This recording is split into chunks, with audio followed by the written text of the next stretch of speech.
Hi friends, welcome back to my channel. ఈరోజు మనం టిఫిన్లోకి టేస్టీగా పొంగలు ఎలా తయారు చేసుకోవాలో చూద్దాం ఫ్రెండ్స్. ఇది పిల్లలు పెద్దలు చాలా ఇష్టంగా తింటారు. పిల్లలకు చాలా ఇష్టంగా తింటారు ఫ్రెండ్స్. ఈ విధంగా నేను చేసే విధంగా చేయండి, చాలా టేస్ట్ చాలా బాగుంటుంది. మనము రెగ్యులర్గా చేసుకునేలా కాకుండా ఇప్పుడు నేను చెప్పే విధంగా సపరేట్గా పప్పు అవి సపరేట్గా ఉడికించుకోవడం ద్వారా చాలా టేస్ట్ చాలా బాగా వస్తుంది. ముందుగా స్టవ్ వెలిగించుకొని అందులోకి 1 గ్లాస్ పెసరపప్పు వేసుకోండి. స్టవ్ సిమ్లో పెట్టుకొని పెసరపప్పు కొంచెం కలర్ చేంజ్ అయ్యేంత వరకు వేయించుకోండి. దాన్ని స్టవ్ సిమ్లోనే పెట్టుకోండి ఫ్రెండ్స్. ఇది సిమ్లో దూరగా ఈ కలర్ వచ్చేంత వరకు వేయించుకొని ఒక సపరేట్ గిన్నెలోకి తీసుకోండి. దాన్ని ఇప్పుడు నీట్గా వాష్ చేసుకోండి. పప్పుని కడుక్కున్న తర్వాత అందులోకి ఒక పెద్ద చెంబుతో ఒక హాఫ్ లీటర్ వరకు ఉంటాయి వాటర్. అవి వేసుకొని సిమ్లో పెట్టుకొని ఉడికించుకోండి. బాగా కలుపుకున్న తర్వాత మనము అదే గ్లాస్తో ఏ గ్లాస్తో అయితే పెసరపప్పు తీసుకున్నామో అదే గ్లాస్తో 1 గ్లాస్ రైస్ అండి. ఇది వాష్ చేసుకొని నీట్గా కడుక్కొని దాంట్లోకి మనము ఏ గ్లాస్తో అయితే రైస్ తీసుకున్నామో అదే గ్లాస్తో 4 గ్లాసెస్ వాటర్ వేసుకోండి.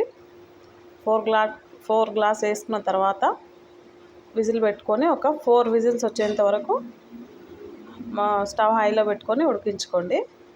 4 విజిల్స్ రానియండి అది. అలాగే ఇందులోకి ఒక 1 టేబుల్ స్పూన్ మిరియాలండి. అట్లా అయినా వేయచ్చు, మీ ఇష్టం. ఇట్లా కచ్చపచ్చగా వేస్తే పిల్లలు అనేది తీసి పెట్టకుండా నీట్గా తినేస్తారు. మనం అట్లా వేసినామంటే పిల్లలు తీసి పెట్టేస్తారు పక్కకి. కచ్చపచ్చగా దంచి పెట్టుకోండి.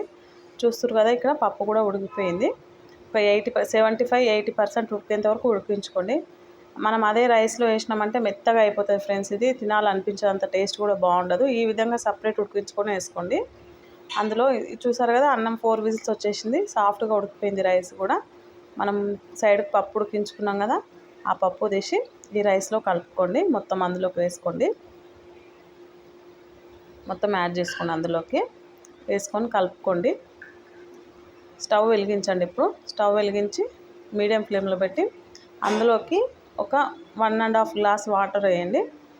కొంచెం గట్టిగా ఉంటుంది కదా, మీకు ఎంత థిక్నెస్లో కావాలో దాన్ని బట్టి వాటర్ యాడ్ చేసుకోండి. నేను ఇక్కడ ఒక 1.5 గ్లాస్ యాడ్ చేసిన. నేను చూసుకోండి, ఒకసారి చెక్ చేసుకొని. కొంచెం చల్లారితే మళ్ళీ కొంచెం గట్టిగా అవుతుంది ఫ్రెండ్స్. ఇది పొంగల్ కదా, పెసరపప్పు వేసినాం కదా, కొంచెం గట్టిగా అవుతుంది. అందుకు నేను 1.5 గ్లాస్ యాడ్ చేసుకున్నా. అలాగే 2 టేబుల్ స్పూన్స్ సాల్ట్ వేసుకోండి. సాల్ట్ వేసుకొని కలుపుకోండి.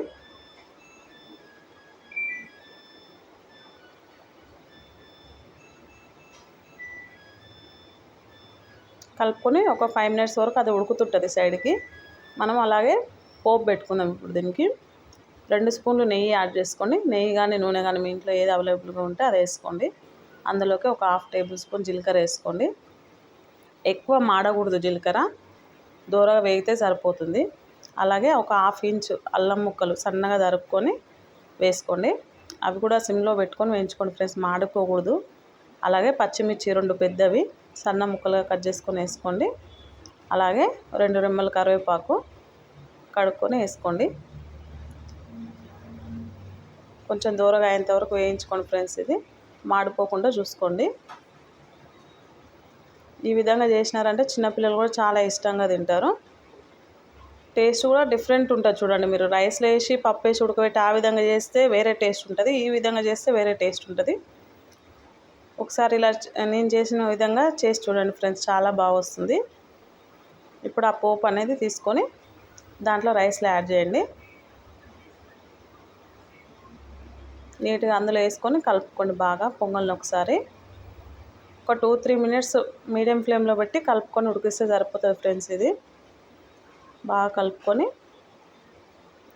మీడియం ఫ్లేమ్లో పెట్టండి. అంతే ఫ్రెండ్స్, రెడీ అయిపోయింది. నా రెసిపీ కనుక నచ్చితే నా ఛానల్ని సబ్స్క్రైబ్ చేసుకోండి, లైక్ చేయండి, షేర్ చేయండి. అలాగే మీకు ఏ వంటనైనా నేను ట్రై చేయాలనిపిస్తే కామెంట్ పెట్టండి, తప్పకుండా ట్రై చేస్తాను ఫ్రెండ్స్ నేను. Thank you for watching. Bye.